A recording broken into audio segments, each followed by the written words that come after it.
요한복음 6장 63절에 예수님께서 이렇게 말씀하셨습니다. 내가 이르는 말은 영이요 생명이라. 오늘 성경에 기록된 말씀은 전부 영적인 말씀이라는 것입니다. 우리가 육의 눈으로 보게 되면 전부 세상 조건으로 보이는데, 예수님은 한 가지 오해하지 마십시오. 이 땅에 예수님 오신 목적이, 빌립보서 2장 6절에 근본 하나님 본체 되시는 예수님이 왜 이 땅에 오셨을까요? 천지를 창조하신 그분인데, 참고로 소개하겠습니다. 빌립보서 2장 6절에 근본 하나님 본체시라면 골로새서 1장 18절이 근본이라는 뜻이 어떤 뜻입니까? 근본 예수 그리스도. 이 근본은 헬라어로 아르케입니다. 이 아르키가 바로 무엇을 말합니까? 처음, 시작이라는 뜻인데, 요한복음 1장 1절에 태초에 말씀에 계시니라, 이 태초가 아르케입니다. 다시 말씀드려서 태초는 예수를 말씀합니다. 그래서 그분이 이 땅에 오신 목적이 한 가지입니다. 우리에게는 구원의 주가 되십니다. 그래서 유명한 마태복음 1장 21절에 이름을 예수로 하라, 이는 자기 백성을 죄에서 우리를 구원하시기 위해서 오셨습니다. 또 한 가지는 창세기 3장 15절에 예수님께서 오신 이유가 한 가지가 있습니다. 에덴 동산에서 이 뱀이 아담 하와에게 선악과를 먹였던 이 결과는, 아담 하와는 뱀으로부터 죄가 들어왔습니다. 이 뱀이 곧 계시록 12장 9절에 옛뱀은 곧 마귀 사단이라고 하셨습니다. 사단 잡으러 오셨습니다. 이 사건이 요한 1서 3장 8절에 하나님의 아들이 나타나시면 마귀를 멸하시기 위해서 오셨습니다. 그래서 사단 마귀는 우리 예수님은 심판의 주가 되시고 구원받은 우리에게는 구원의 주가 되신다는 사실입니다. 그렇다면 오늘 말씀이 영적인 이야기라면 성경에는 무수하게 잠자는 이야기를 하고 있습니다. 잠을 자다가 불행한 일을 다 겪습니다.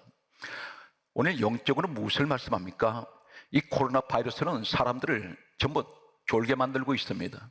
영적인 잠에 빠져버리게 만들었습니다. 기도가 하지 않습니다. 기도하지 않습니다. 조금만 형편 나아지면 기도를 멀리 해버립니다. 얼마나 어리석은지 아십니까? 졸음운전하는 사람과 같이 마치 신앙생활을 졸음운전하듯이 하는 사람이 있습니다. 언제 사고가 터질지 모릅니다. 지금 잠깐 잘 된다 해서 그것이 방심해서는 안 된다는 것입니다. 시시각각으로 계속해서 다가오는 예측하지 못했던, 전혀 상상하지 못했던 내게 엄청난 불행들이 닥쳐올 수가 있습니다. 하나님께서는 반드시 문제가 오기 전에 미리미리 기도해서, 우리가 백신을 왜 맞습니까? 예방하기 위해서 맞습니다. 그런데 영적인 백신이 무엇인지 아십니까? 기도라는 것입니다. 예배라는 것입니다. 말씀입니다. 세상 어떤 환난도 다 이길 수 있는 면역력을 내 몸에 주신 것이 바로 이 면역력, 백신이 하나님 말씀이라는 것입니다. 그런데 우리는 영적 깊은 잠에 빠져버렸습니다. 핑계가 코로나 바이러스 때문입니다. 그래서 성전 멀리하고 예배 멀리하고 기도 멀리하고 하나님과 자연이 멀어져서 세상은 더 가까이 하고 있습니다. 얼마나 위험한 신호등을 보게 되면 빨간 신호등은 정지 상태입니다. 그런데 그 다음에 중간 예배 신호가 들어올 때가 있습니다. 이 예배 신호가 들어왔을 때 반드시 위험해집니다. 그것을 넘어갔을 때는 반드시 어딘가는 충돌할 수가 있습니다. 성경에 나타나는 이 잠자는 일에 대해서 계속 하나님은 잠을 자다가 불행한 일을 당하는 사람들을 말씀하고 있습니다. 바로 영적으로 우리에게 말씀합니다. 내가 지금 기도해야 되는데, 계속해서 마음이 한 가지 기억하십시오. 내가 지금 내 마음속에 어느 순간에 기도해야 된다는 생각이 들 때 성령님이 그 주신 메시지입니다. 떨쳐버리지 마세요. 내가 교회에 가야 되는데 이 생각, 예배를 드려야 된다는 생각이 들어올 때는 이것은 반드시 영적인 일이기 때문에 사단은 반대입니다. 기도하지 말라고 하고 기도 안 하는 사람을 좋아합니다. 말씀 듣는 것을 아주 싫어합니다. 예배 드리는 것을 싫어합니다. 한 가지 예를 들면 요한복음 4장 23절에서 24절에 우리 예수님께서 이렇게 말씀하셨습니다. 아버지께서는 예배하는 자를 찾으시느니라. 그런데 마귀는 다니엘서 9장 27절에 보게 되면 마지막 때가 되면 성도들한테 두 가지를 못하게 합니다. 제사를 금지시킵니다. 예배를 금지시키고 하나님 앞에 드려지는 예물을 대단히 인색하게 만들어서 하나님 앞에 성전에서 예물 못 드리게 만듭니다. 여러 가지 이유가 있을 것입니다. 그러나 하나님과는 이유는 상관이 없습니다. 성경 말씀은 시편 50편 5절은 다음같이 말씀하고 있습니다. 나의 성도를 내 앞에 모으라. 그들은 제사, 예배로 나와 언약한 자들이다. 예배로 맺어진 관계입니다. 우리가 예배를 멀리하고 신앙생활을 멀리할 때 잠자는 신앙이 될 때는, 잠을 잘 때는 어떤 현상이 납니까? 깊은 잠에 밖으로 떨어질 때는 누가 나를 업고 가도 모릅니다. 감각이 없습니다. 자는 사람은 분별력이 없습니다. 자는 사람은 눈을 감고 있기 때문에 아무것도 안 보입니다. 바로 이것이 영적 상태라는 것입니다. 네가 졸고 있으면, 눈을 감고 있으면 너는 소경이라는 것입니다. 그리고 너는 전혀 감각이 없는 이러한 깊은 잠에 골아 떨어진 이 시대에 하나님께서는 오늘 잠에서 깨어나게 하십니다. 성경 말씀을 소개하겠습니다. 사사기 16장 19절 말씀을 보게 되면 유명한 삼손이 있습니다. 이 삼손이 하나님께서 머리카락에 능력 주셨습니다. 그런데 이 사람이 잠을 잤습니다. 잠을 자는 순간에 머리카락은 밀려버리고 성경 강조합니다. 하나님의 능력은 떠나버립니다. 힘이 없어집니다. 무엇을 말합니까? 기도할 사람이 기도하지 않고 깊은 세상 잠에 빠져 있을 때에 성경은 그렇게 우리에게 가르쳐주고 있습니다. 성경 말씀은 이렇게 또 기록하고 있습니다. 열왕기상 3장 19절에서 20절 말씀을 보게 되면 솔로몬 시대에 한 여자가 있습니다. 이 여자가 자신의 아들을 죽입니다. 어떻게 죽였을까요? 성경이 이렇게 강조하고 있습니다. 밤에 깊은 잠에 골아 떨어졌을 때 육중한 자신의 몸으로 젖 먹는 이 아들을 덮쳐버렸습니다. 어머니 몸으로 깔아뭉개버렸습니다. 아이가 질식해서 죽었습니다. 왜 성경은 이것을 기록하고 있을까요? 이 시대도 그런 사람이 있다는 것입니다. 자식을 둔 부모님이 하나님께서는 너는 자식을 위해서 기도하라는데, 기도한다는 것이 어떤 것입니까? 젖먹이는 돌봐줘야 되는데, 그런데 네가 영적 깊은 잠에 빠져서 지금 기도할 사람이 기도하지 않고 너 자식한테 앞으로 어떤 문제가 닥칠지, 아니면 어떻게 하나님 크게 서시려고 준비하고 계시는데 기도가 따라가지 못합니다. 누구 기도가 가장 중요합니까? 아버지 어머님 기도만큼 절박한 기도가 없습니다. 자녀를 사랑하는 마음만큼 이상 내 목숨을 다 던져도 아깝지 않는 자녀들을 위해서라면 기도해 줘야 됩니다. 몇 푼어치 재산을 남겨주는 것이 아니라 영적인 유산을 남겨줘야 되는데, 그런데 이 어머니가 잠자다가 자신이 아이를 죽이는 줄 모르고 죽여버렸습니다. 성경 말씀은 계속 잠자는 자에 관해서 또 이렇게 강조하고 있습니다. 사도행전 20장 9절에 보게 되면 성령 사건이 있고 난 후에 전 성경, 어쩌면 전 예수님께서 이 땅에 오신 2000년 역사 속에 가장 위대한 설교가라고 할 수 있는 사도 바울이 한 말씀을 전합니다. 그런데 이때 유두고라는 청년이 3층에 올라가서 창문에 걸터앉아서 하나님의 주옥 같은 말씀을 들었습니다. 그때에 성경이 이렇게 강조합니다. 유두고가 말씀을 들으면서 깊이 졸더니 상당히 조심하시기 바랍니다. 예배 시간에 조는 분들이 계세요. 이분이 몸이 피곤해서가 아닙니다. 영적인 문제입니다. 정말 그런가 얘기를 들어보세요. 예배 시간에, 짧은 그 시간에 세상 이야기할 때는 몇 시간이고 계속해서 입을 다물 줄 모르는 사람이 예배 시간에 그 짧은 시간에도 졸고 있는 이 상태가 어떤 영적으로 진단하고 있을까요? 대단히 중요한 말씀을 주님이 직접 지시합니다. 성경 말씀은 오늘 이렇게 기록합니다. 유두고 청년이 창문에 걸터앉아 있다가 깊이 졸므로 창문 밖으로 떨어져 버렸습니다. 죽어버렸습니다. 존다는 것은 성경이 전부 다 불행입니다. 잠자고 있다는 것은 대단히 좋지가 않습니다. 그런데 바울이 내려가서 이 떨어진 이 청년을, 죽은 청년을 다시 살려 주었습니다. 성경 말씀은 계속해서 우리에게 다음 같은 말씀을 하고 있습니다.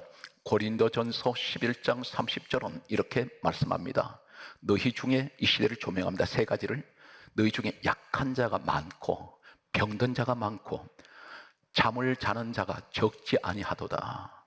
세 가지만 말합니다. 믿음이 대단히 약한 시대입니다. 사소한 것 가지고도 그대로 넘어집니다. 주님이 염려하지 말라 하셨는데도 염려하지 않는 것이 아니라 근심이 가득합니다. 이것저것 전부 세상의 온갖 근심은 다 가슴 안에, 마음속에 다 집어넣어 놨습니다. 정반대의 현상이 일어나고 있습니다. 병든 자가 많다 했습니다. 영적 병든 자가 너무 많습니다. 성경은 많다고 했습니다. 그리고 잠자는 자가 적지 아니하다. 다 잠을 자고 있습니다. 영적으로 잠잡니다. 기도 소리가 별로 들리지 않습니다. 성전에서 기도 소리가 들리지 않습니다. 기도는 하는데 입으로 중얼중얼합니다. 간절하게 부르짖는 기도 소리는 들리지 않습니다. 기도가 잠을 자는 시대입니다. 예배가 잠을 자고 있습니다. 오늘 성경 말씀은 또 이렇게 기록합니다. 데살로니가전서 5장 6절에 성경 말씀합니다. 우리는 다른 이와 같이 자지 말고 오직 깨어 정신을 차려라. 우리가 정신 차려야 될 때입니다. 하나님께서 그렇게 말씀하셨습니다. 베드로전서 5장 8절에 우리가 깨어있지 않으면 어떤 일이 일어날까요? 성경 강조합니다. 근신하라, 깨어라. 이 깨어란 말은 잠에서 깨어나라. 왜 그렇습니까? 노희 대적 마귀가 우는 사자같이 두루 다니며 삼킬 자를 찾나니 통째로 삼켜버립니다. 이 마귀가 택한 사람들을 찾아다녀요. 그럼 누구를 노리느냐면 자는 자를 노린다는 것입니다. 강한 사람, 믿음이 강한 사람 못 건드립니다. 여러분, 이단들이 누구를 건드린지 아세요? 믿음이 흔들린 사람들을 찾아갑니다. 그들은 정보를 정확하게 알고 있습니다. 여러분, 이단들이 접근할 때 그냥 무조건 접근하지 않습니다. 여러분에 대한 정보를 사전에 다 알고 있는 사람입니다. 그래서 충분히 알고 가서 무슨 예언이나 하는 것처럼 신통한 사람같이 자신에 대해서 너무나 잘 알고 있습니다. 어떻게 알까요? 주변에 있는 사람을 통해서 정보를 입수하기 때문입니다. 정보 수집해서 치밀한 계획 속에서 이 사람한테 접근한다는 사실입니다. 그래서 누군가가 나에 대해서 뭔가 좀 더 자세하게 예언을 한답시고 얘기할 때 절대로 이런 데 현혹되시면 안 됩니다. 오늘 성경 말씀은 다음과 같이 말씀하고 있습니다. 예수님께서 친히 하신 말씀이 마태복음 13장 5절에 보게 되면 사람들이 잘 때에 원수가 와서 가라지를 뿌리고 갑니다. 지금 우리는 내가 알곡인지 가라지인지도 모르고 있습니다. 그런데 잠을 잘 때 원수가 왔는데 이 원수가 누구일까요? 마태복음 13장 39절에 예수님이 친히 이 정체를 벗겨버립니다. 마귀가 가라지를 뿌리고 갔다 했습니다. 이 원수가 마귀입니다. 그러면서 예수님께서 가라지가 돼버리면 뭐라고 말합니까? 나는 교회를 다니는데 구원받은 줄 알았더니 마태복음 13장 30절에 예수님이 친히 하신 말씀 보게 되면 추수 때까지 두어라. 그래서 가라지는 가려내서 불에다가 던져버려서 살라버릴 것이다. 불은 지옥입니다. 이 말이 무슨 말입니까? 사단 마귀가 언제 가라지 만드나요? 잠자고 있을 때입니다. 성경은 예수님 그걸 가르쳐 주셨습니다. 예배 시간에 절대로 졸지 마십시오. 자지 마십시오. 가라지가 될 수 있습니다. 그것을 나도 모르게 가라지 만들어 버립니다. 그럼 가라지를 왜 추수 때까지 두라고 말씀한지 아십니까? 중간에 뽑아버릴 텐데 교회 안에 보게 되면 가라지 같은 사람이 보일 때가 있어요. 그런데 때론 이 담임 목사가 볼 때 뽑아버리고 싶은데 왜 그렇습니까? 뽑으려고 하는데 옆에 사람 보니까 대단히 신실한 사람이 옆에 있습니다. 이 사람이 같이 시험 들 수가 있습니다. 같이 뽑혀나갈 수가 있습니다. 그것이 바로 뭐냐면 이 가라지와 밀밭 알곡 가운데는 뭐가 있냐면 땅의 뿌리가 보이지 않는 것이 무엇이냐면 가라지가 알곡의 뿌리를 감고 있기 때문입니다. 가라지 뽑아내면 같이 딸려서 뽑혀버립니다. 가라지 뽑아내면 알곡 성도가 같이 교회를 나가버리기 때문에 달고 나갑니다. 그걸 책임지지 않습니다. 이것이 가라지의 특징인데 가라지 한 가지 대단히 중요한 것은 그래서 예수님께서 말씀하시기를 가라지 뽑다가 알곡까지 뽑힐까 염려하기 때문이다. 그 말씀을 하셨습니다. 그러면서 하신 말씀이 왜 추수 때까지 두냐면 이것이 가라지와 알곡은 자랄 때 전혀 표시가 나질 않습니다. 진짜가 가짜 같고 가짜가 진짜 같아요. 그런데 언제 확인하게 드러나냐면 열매를 맺을 때 추수 때 확인하게 드러납니다. 이 가라지는 열매가 달라요. 이 열매 먹으면 사람이 치명적인 독이 있습니다. 그래서 예수님께서는 마지막 때에 보자는 것입니다. 지금은 내버려 두고 있습니다. 그래서 교회 안에 말썽을 피워도 하나님을 대적하고 성도를 넘어뜨리고 시험에 들게 해도 내버려 두신 이유가 뭐냐면 추수 때 가서 보자는 것입니다. 이것이 하나님의 중간 결산을 하지 않습니다. 계속 회개할 기회도 주십니다. 그럼 마지막 추수 때는 인정사정 없이 가라지 알곡을 가려버립니다. 오늘 이러한 일련에 우리는 잠자는 신앙에 대해서 살펴봤습니다. 그런데 대표적으로 잠자다가 7가지 시험을 만난 사람이 있습니다. 성경에는 그 유명한 베드로입니다. 베드로는 주님이 계속 강조하셨습니다. 깨어 있어라, 기도해라, 너 시험 온다. 우리에게 지금 하시는 말씀입니다. 그런데 아랑곳 없어요. 이 베드로가 평소에는 멀쩡하던 사람이 기도 시간에 잠에 골아 떨어져 버렸습니다. 이 사건이 예수님께서 겟세마네 동산에 오르셨습니다. 제자들과 함께 오르신 우리 주님께서 이제 날이 밝으면 십자가를 지시기 위해서 끌려가셔야 하는데 예수님께서 겟세마네 동산에서 오르시면서 제자들에게 특별히 베드로에게 이렇게 말씀하셨습니다. 여기서 너희는 깨어 기도해라. 그리고 얼마 떨어진 곳에서 예수님이 기도하시다가 와 보셨을 때에 이 베드로가 깊은 잠에 골아 떨어져 있었습니다.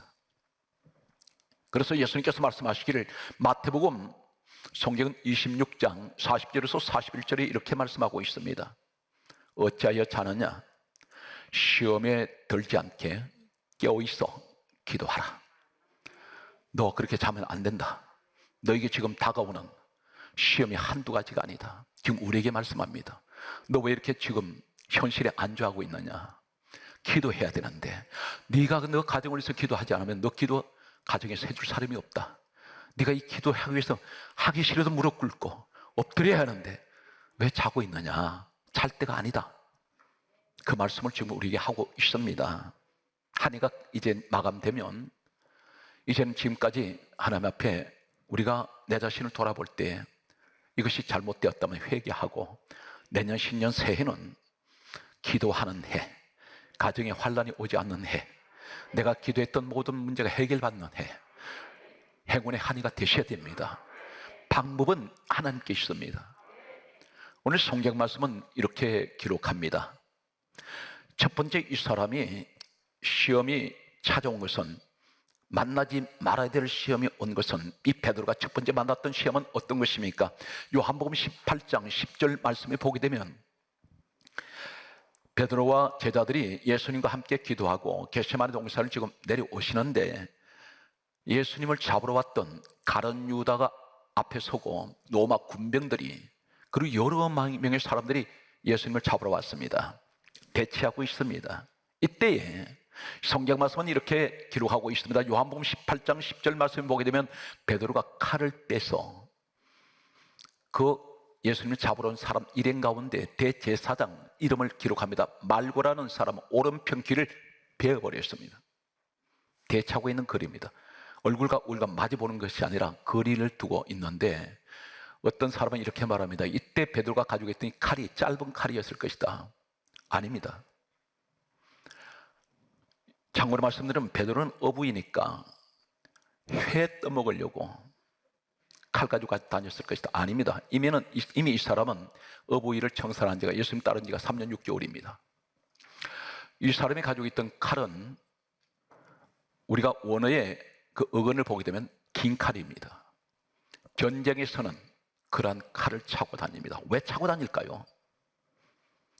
자신의 힘을 믿고 있습니다. 육신의 힘을 믿습니다. 이 사람 칼을 얼마나 잘 쓰는지 앞에 있는 사람 귀를 정확하게 떨어뜨린 사람입니다. 예수님께서 이렇게 말씀하셨습니다. 칼을 가진 자는 칼로 망한다. 그렇게 말씀해서 이게 뭘 말합니까? 육신의 힘을 가지고 하는 자는 육신을 망한다. 그러므로 이 귀를 떨어진 귀를 다시 붙여 고쳐 주셨습니다. 여기서 뭘 말합니까? 예수님 앞에서 이 사람은 예수님을 의지하는 것이 아니라 자신의 칼을 의지하고 있다는 것입니다. 영적으로 깊은 잠에 빠진 사람은, 기도하지 않는 사람은 어떤 것을 보여줍니까? 베드로같이 문제를 만나면 예수님 의지하지 않습니다. 내 힘으로, 육신의 힘으로 뭘 해결하려고 하고 있습니다. 그래서 이 사람은 육신의 힘을 의지하기 위해서 칼을 가지고 앞에 있는 사람 귀를 떨었는데 해결이 됩니까? 해결이 안 됩니다. 뭘 하든지 하나님의 힘을 구하지 않습니다. 자신의 힘으로 무엇을 하려고 합니다. 육신의 힘을 의지합니다. 이것이 첫 번째 실패였습니다. 두 번째는 마태복음 26장 56절에 보게 되면 예수님께서 그 다음에 어떤 일이 납니까? 붙잡히셨습니다. 붙잡혔을 때 성경 강조합니다. 제자들이 다 예수를 버리고 도망해버립니다. 기도하지 않는 사람은, 영적으로 좋은 사람들은, 잠자는 신앙은 반드시 자신에게 조금만 불리해지면 예수님 버려버립니다. 이것이 잠자는 자들의 두 번째 위험입니다. 세 번째는 어떤 일이 있을까요? 마태복음 26장 58절에 보게 되면 멀찍이 예수를 따라갑니다. 절대 주님 가까이 하지 않습니다. 에베소서 1장 23절에 교회는 주님 몸이라 있습니다. 그런데 교회 가까이 하지 않습니다. 일정한 거리를 두고 있습니다. 항상 신앙생활에서 하나님과 일정한 거리를 둡니다. 어떤 분들은 이렇게 말합니다. 교회 가까이 가면 시험 들어. 그렇다면 교회가 주님 몸이면 예수님 가까이 하면 시험 듭니까? 똑같은 이야기입니다. 신앙생활에 잠자는 신앙은 기도하라 했는데 기도하지 않다가 베드로는 차도는 이 시험은 첫 번째는 육신의 힘을 믿고 예수님 앞에서 행동하는 사람, 육신의 힘으로 해결하는 사람. 두 번째는 조금만 불리지면 도망가 버리는 사람. 세 번째는 항상 일정한 거리를 두고 주님을 따라가는 사람들. 이것이 실패의 세 번째입니다. 네 번째는 어떤 일이 있을까요? 마태복음 26장 72절에 보게 되면 세상 사람이 베드로를 향해서 이렇게 말한다. 너 예수와 한편이지? 이 말을 할 때에 베드로가 적극적으로 하는 말이 나 예수 모른다. 저 사람 몰라. 부인합니다. 성경은 계속해서 다섯 번째는 이 사람 실패가 무엇일까요? 마태복음 26장 74절에 계속해서 사람이 너 예수와 한편이지 말할 때 이제는 부인보다도 더 한 단계 높여서 예수님 저주해 버립니다. 예수님 보신 앞에서 저주했습니다. 그러면서 하는 말이 맹세코. 예수님 앞에서 맹세합니다. 그런데 이 사람 무슨 생각이 났나요? 예수님께서 하신 말씀이 있었습니다. 닭 울기 전에 내가 나를 3번 부인하리라. 이 말씀이 생각나서 통곡을 했던 사람입니다. 처절하게 무너집니다. 여섯 번째는 어떤 실패가 있었습니까? 요한복음 20장 10절에 보면 예수님 부활하셨다는 소식을 듣고 무덤으로 달려갔는데 예수님 무덤에 부활하신 주님 모습이 보이지 않습니다. 빈 무덤이었습니다. 그런데 성경이 이렇게 말씀합니다. 자기 집으로 돌아가니라. 예수님 부활하시면 찾아야 될 거 아닙니까? 그런데 찾지 않습니다. 포기해버렸습니다. 일곱 번째가 이 사람 실패가 어떤 실패입니까? 성경 말씀은 요한복음 21장 3절에 나는 물고기 잡으러 가노라. 물고기 잡으러 간다는 이 말이 무슨 말입니까? 예수님 만나기 전에 세상으로 돌아갑니다. 가버렸습니다. 이렇게 7가지 베드로가 실패했을 때 하나님은 포기할까요? 오늘 우리 모습입니다. 내가 실패했는데 하나님 나 포기할까요? 포기하지 않습니다. 부활하신 예수님, 이 베드로가 물고기 잡는 그곳에 찾아오셨습니다. 그래서 요한복음 21장 9절에 성경은 예수님이 친히 베드로 먹이려고 숯불에 생선을 구우시고 떡을 구우셨습니다. 그리고 하신 말씀이 요한복음 21장 12절에 이리 와서 조반 먹어라 그랬어요. 배고픈 줄 아시고 시장 간 거 아시고 너 아침 안 먹었지? 내가 아침 준비해 두었어. 이리 와서 조반 먹자. 나와 함께 밥 먹자. 베드로가 예수님 발견하고 달려갔어요. 너무 반가웠습니다. 그런데 주님 앞에 서는 순간 멈칫했습니다. 숯불이 거기 있었습니다. 이 베드로가 예수님 부인하고 저주할 때 어디에서 했나요? 숯불을 쬐고 있을 때 예수님 부인하고 저주했습니다. 고개를 들 수가 없습니다. 주님 앞에 마주 앉아서 감히 고개를 못 들고 있습니다. 너무 사흘 전에 자신의 너무 주님 앞에 마음 아프게 했던 것이 생각나서 고개를 들지 못하고 있을 때 성경 감사합니다. 생선을 뼈를 가려서 생선 살을 주시면서 받아 먹어라. 떡도 주셨습니다. 침묵의 시간이 흐릅니다. 아무 말 대화가 없습니다. 잠시의 침묵 시간이 흐른 후에 조반을 마치고 난 후에 예수님이 요한복음 21장 15절에 유명한 여기서 첫 하시는 말씀이 있습니다. 시몬아, 베드로라 부르질 않았어요. 반석이라 안 부르셨어요. 시몬은 예수님 이름 지어주시기 전에 제자 되기 전에 주신 이름입니다. 시몬아, 너는 나를 사랑하느냐? 그렇게 물으셨습니다. 너 나 사랑하니? 이 사랑이라는 이 한글에는 아가페입니다. 베드로가 뭐라고 하냐면 제가 주님을 사랑하는 줄 주님이 아십니다. 이 사랑은 필레오예요. 원어가 다릅니다. 필레오는 친구 간의 우정을 얘기합니다. 아가페는 모든 걸 희생하는 사랑입니다. 이 말씀 속에서 주님이 하신 말씀 무슨 말씀입니까? 너는 나를 배신했고 너는 나를 부인했고 나 저주까지 했지만 난 너 위해서 난 내 몸을 버렸다. 그런 만큼 너 나 사랑할 수 있냐? 그때 이 베드로는 감히 아가페 이야기를 하지 못합니다. 여기는 회개가 들어있습니다. 저는 필레오였습니다. 주님은 제게 아가페를 주셨지만 저는 필레오를 할 수밖에 없었습니다. 회개할 때에 예수님께서 그 필레오의 사랑으로 내 양을 먹여라 기회를 주셔서요, 이 사람이 어디로 돌아갑니까? 기도하지 않고 잠자고 있던 이 사람이 사도행전 1장 14절에 예수님 떠나시고 난 후에 이 사람 스스로 찾아간 곳이 어디입니까? 다락방이었습니다. 다락방에서 열흘 동안 120명과 같이 그 좁은 공간에서 계속 기도했습니다. 10일간 기도합니다. 이때 놀라운 성령이 임하시고 불이 임합니다. 이때부터 베드로는 달라집니다. 여러분, 기도 자리 회복하시면 달라집니다. 하나님께서 지금까지 내가 힘들고 어려웠던 어려운 순간들은 다 지나갔고 이제 다시는 하나님, 제가 기도 자리에서 잠자지 않습니다. 예배를 사모하고 깨어 있겠습니다.